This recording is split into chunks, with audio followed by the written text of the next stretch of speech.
the book still binds, karma still waits.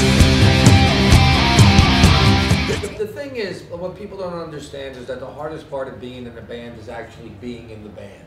And it's, you know, trying to keep things together and moving the right direction. And, you know, over the last 10 years before this, you know, actually since Dez was in the band, we had people come and go. And it took us a while to solidify the lineup and to really put the material into perspective to where we were happy with it. And it's probably, I think it's our finest record. It's the only thing I've ever done that when I listen to it, I don't want to change anything. So in that respect, I think that it was well worth the wait. And you know, I'd rather have one great album in 10 years than 10 shit albums, you know, so I think it was the right thing to do. And it's like giving birth. When you have a child, you want to raise it proper and do the right things.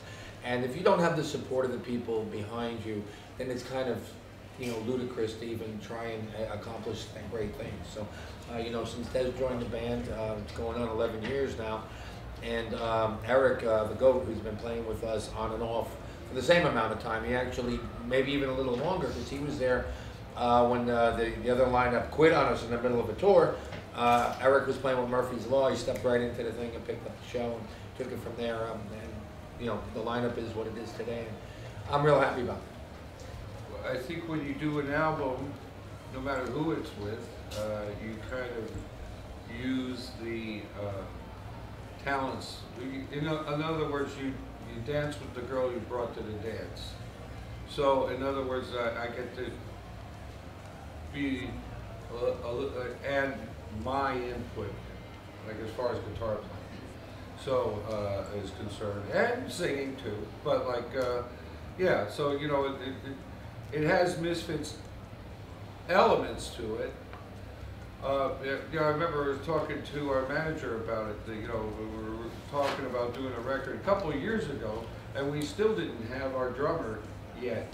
And I was going asking this guy John, like, what do I do? Do I like forcibly write Misfits songs? And he goes, just be yourself. And that's what I kind of did. It just came out that way. I write a lot of different songs. Some songs are better for me to do solo, but there's a few there that ended up being Misfits songs, and I like them a lot. For us, it's a step up. Yeah. I mean, you know, we do what we do, and as we were discussing before you turned the camera on, you know, it's different. And I think that's the greatest thing about it. That it is a little bit different, and it's a little bit more matured, and it's you know, it kind of shows what we're capable of doing. And I think that was it. The focus on this one, since I was doing vocals, you're normally trying to get the bass over the top and in there. I didn't do that. I let the songs be themselves. Dez did a great job putting together the more thrashy material, which, you know, was something that I tried to target. You know, back in the day, I was talking about, you know, taking Earth AD 2 to a different level, progressing from where the band left off. And when we did the other lineup in the 90s, we did American Psycho, which in my opinion was the greatest comeback album anybody's ever done. Famous Monsters was a collaboration. It was a Picasso because the whole thing was falling apart around me. So everybody wrote songs separately on that album. And what happened was that actually the band didn't show up for a year and a half, and I was under contract. And we wound up, Daniel Ray, who worked on the record with me, he worked with the Ramones and the Misfits. And Daniel and I wrote 10 songs in 7 days. So, you know, some of them made the album. Monkey's Paw, excuse me, which is on this record, is the oldest song that we have on this record. Monkey's Paw, Daniel and I wrote, was one of the 10 songs that we wrote.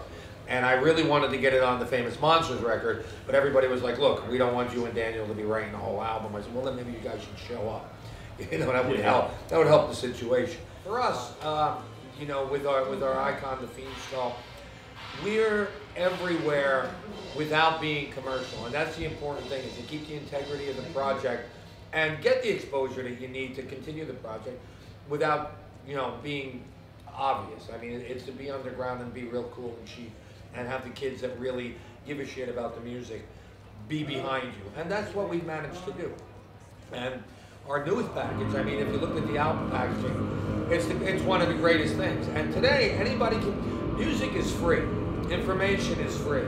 Packaging, you gotta go and buy, and that's where we excel. We excel in marketing, and we excel in merchandising, and we know how to put together something.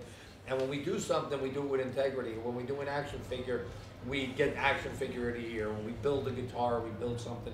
It's the best thing out there, and we don't, we don't put our logo on Taiwan ashtrays. We just don't do that. So I think that today it's a different world. I think everybody can have a band and be on the internet. You can all have bands. You can all have digital magazines. You got to be careful, right? But at the same time, I think that if you are really working on your project well, and you give the kids something that's worth the money, they're going to go buy it.